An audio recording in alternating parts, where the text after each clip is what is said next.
आज हम बात करने वाले हैं कलर्स टीवी की फेवरेट कहानी बैरिस्टर बाबू के बारे में।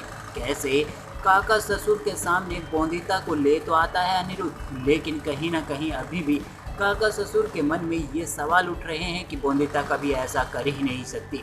वो तो अनिरुद्ध की प्यारी है और अनिरुद्ध की बातों में चलती है। अनिरुद्ध को पता है कि झूठ कभी बोल ही नहीं सकती बोंदिता, लेकिन फिर भी अनिरुद्ध ने ये कहा कि बोंदिता ही तुलसीपुर को लूटने वाली है। अब कैसे बोंदिता को अपनी गलती का एहसास होता है और वो काका ससुर के कमरे में जाती है काका ससुर से माफ़ी मांगने के लिए, जहां काका ससुर गांव वालों के सामने ये तक कह देते हैं कि बोंदिता की वजह से जो नुकसान हुआ है उसकी भरपाई मैं करूंगा और बोंदिता अब घर में ही रहेगी। लेकिन अनिरुद्ध अपना फैसला सुना देता है और बोंदिता की पोटली बाहर फेंक देता है कि बोंदिता अब तुम इस घर में कभी नहीं रहोगी, ना ही मेरी नज़रों के सामने।